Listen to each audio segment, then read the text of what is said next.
Reinventing the future of cinema, the role of synesthesia in the intersection of sound and visuals. Sound triggers involuntary response. When you hear the Good, Bad and the Ugly theme song, your mind's eye is transported to being a gunslinger in the desert. When you hear shamanic chimes, you may see hues of pink and blue. When hearing the crashing of waves and the sound of seagulls, you may get transported to Brighton Beach. This is synesthesia, the involuntary combination of two unrelated senses. Could this be the next step into innovating cinema, and to be used to create a more enhancing cinematic experience? Please note, we are not talking about the blockbuster gimmick of 4D and smell-o-vision. Via utilising lighting, large-scale projection, and modern sound design technology, similar to the work of 2021's The Van Gogh exhibition, could analysing visual responses such as dreams, hallucinations, synesthesia and mental apparitions to further represent cinematic themes of consciousness, existentialism and the meaning of life. Ever since I was little, I've loved going to the cinema, but in recent years, I felt my attention span slipping. Is it time for a change? I often find myself feeling drained when leaving the cinema. Due to everything already being done before, or ideas for new films running dry, audiences are subjected to more explicit or in-your-face versions of what they've already seen before. If the future of intellectual films is just that they'll become more sterile, difficult to watch, and just plain weird, then it will die out very quickly. This is when the Synesthesia project comes in, a theoretical cinematic movement that aims to benefit the audience's mental well-being by using sound and visuals that trigger positive emotional responses in the brain. When a film is difficult to watch, it can further negatively affect the audience's mental health. So let's use entertainment in its rightful sense to help remedy that and work as an escape from reality's issues. Take well-renowned director David Lynch or Federico Fellini. Their interpretations of cinema and the themes explored in their work were extremely innovative for the time. Now, directors of original features feel as if they have to live up to the moniker of reinventing the wheel every time they release a film, going stranger, deeper, and more grotesque than directors such as Lynch, in my opinion, leaving audiences more confused and sullen than before. A way filmmakers can innovate their art is to play with form and plot. The argument I'm making is that any form of visuals combined with sound results in a film. A lack of dogmatic views, just a representation of reality, and maybe even the unexplainable. For example, a cinematic experience that represents a baby's perspective from inside the womb, or life after death. We can achieve this by gaining our inspiration from the experience of synesthesia and the abundance of visual representation our mind can give us. Could we get a quick definition from your understanding of what synesthesia is and how you personally experience it? Sure. So my understanding of synesthesia is that experiencing one sense triggers another of your five senses. So some people can have taste to vision, um, touch to smell. Basically, one thing triggers another thing that's not actually there at that time. The experience.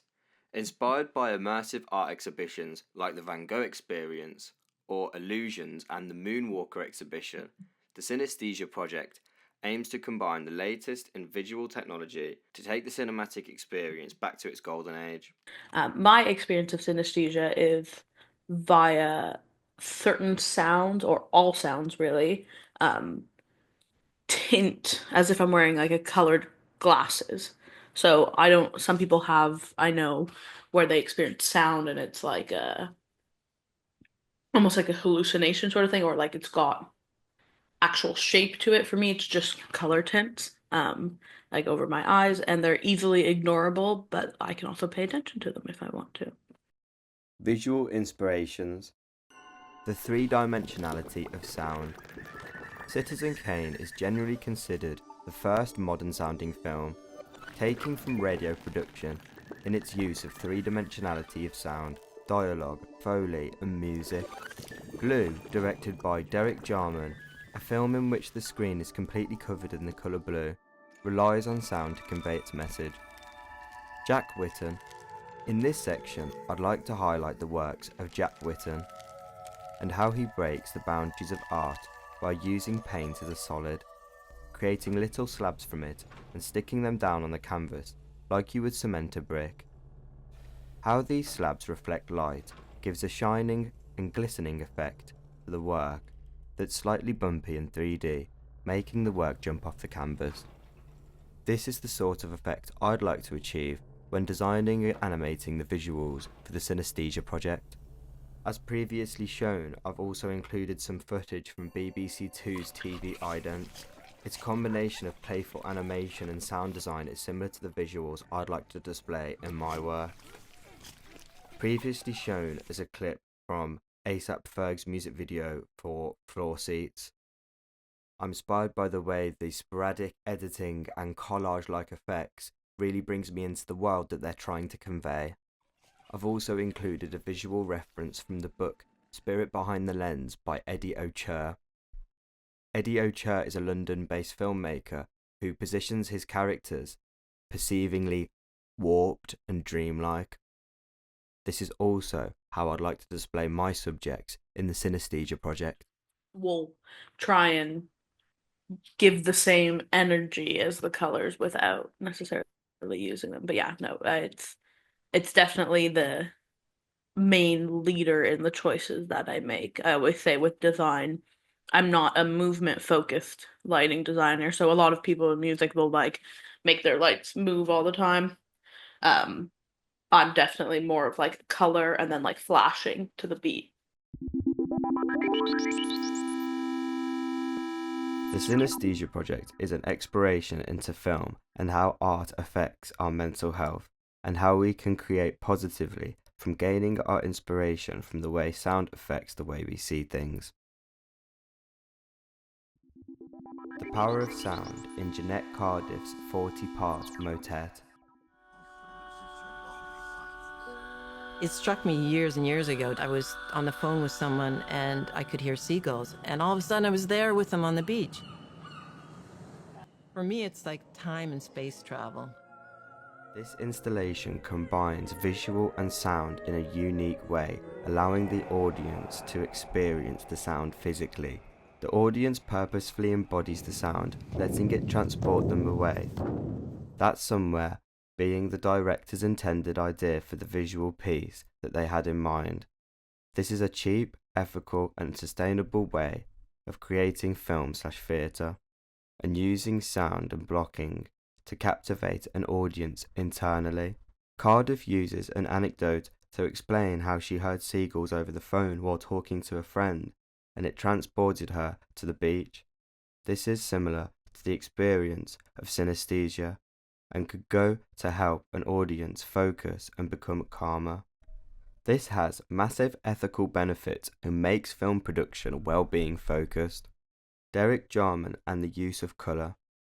Derek Jarman is a filmmaker and artist who became blind as a result of contracting HIV in the 1980s.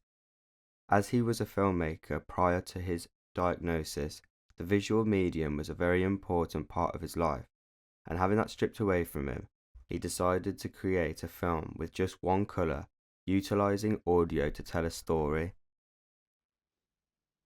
Pearlfishers in Asia seas, deep waters washing the Isle of the Dead.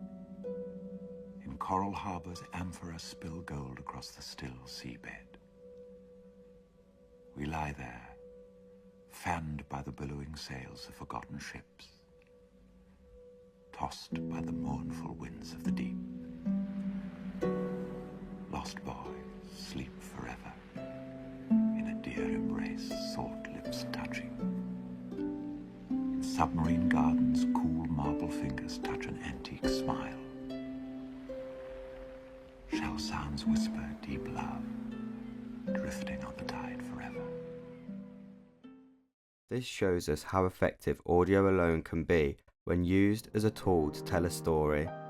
In this project, we aim to use the medium of film in a similar way utilising simple spills of colour, pattern, material and fabric to convey different messages.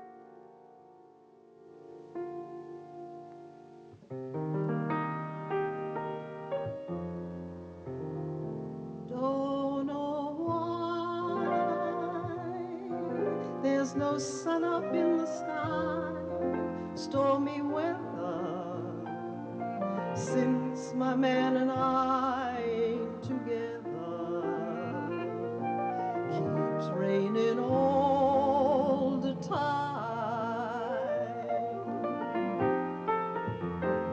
Life is bare, gloom and misery everywhere, stormy weather, just can't get my poor self together. I'm weary all the time. Colour as a transitional device. Using colour shifts to signify changes in time, location or emotional tone. Expressionistic use of colour. Employing exaggerated colour schemes to reflect the character's psychological states or to create a heightened reality. Colour as symbols. Assigning specific colours to represent themes, characters or ideas, adding depth to the narrative. Surrealist use of colour. Implementing unconventional colour choices to create a dreamlike or otherworldly atmosphere. Everything I had is gone, stormy weather, since my man and I ain't together. Keeps raining all the time.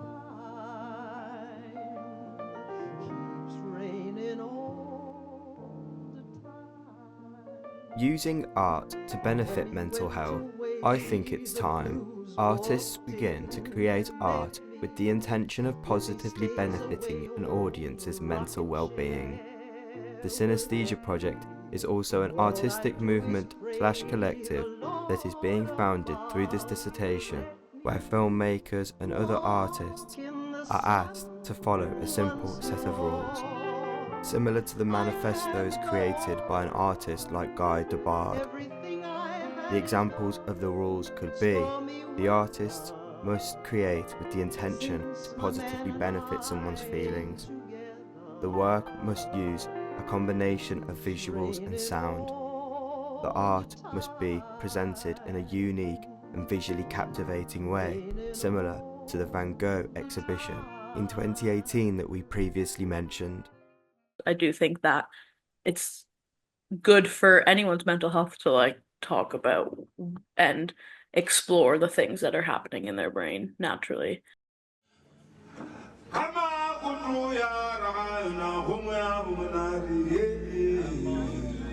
In this project, I'd like to implement healing sounds in the sound design, as I think it would benefit the audience and I've never seen it done before.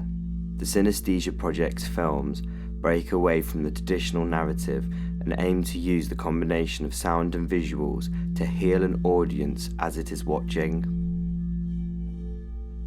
Big, singular screens or individual screens in different places playing visuals that project bright colours, textures and patterns, paired with a vast and deep, healing soundtrack that immerses you further into the magic of cinema.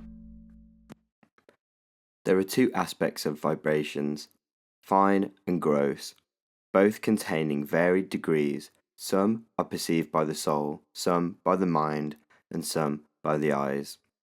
What the soul perceives are the vibrations of the feelings.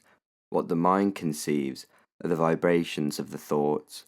What the eyes see are the vibrations solidified from their ethereal state and turned into atoms which appear in the physical world, constituting the elements of ether, air, fire, water, and earth. The finest vibrations are imperceivable even to the soul. The soul itself is formed of these vibrations. It is their activity which makes it conscious. Project outcome and conclusion. I found working on this project exhilarating. I've loved diving into a topic that I previously didn't know much about, that has unravelled to tie into the work that I'm passionate about, film, and how we can innovate the medium to keep it alive to inspire future generations. Even though I've struggled at times to accurately conceptualize an abstract idea, it's taught me that focusing on a specific topic with a goal in mind can harbour some interesting and innovative results. I hope that others see the Synesthesia project with the same excited enthusiasm that I do, and filmmakers begin to research the synesthesia to gather inspiration and make ethical and spiritual healing art from it. In this project, I've discovered how to accurately represent synesthesia and the ideas in my head, which is a great start towards becoming a filmmaker and inspiring others. I've enjoyed how the ideas have a life of their own and are formed out of the pure essence of creativity and the visuals and dreams our mind miraculously sends us.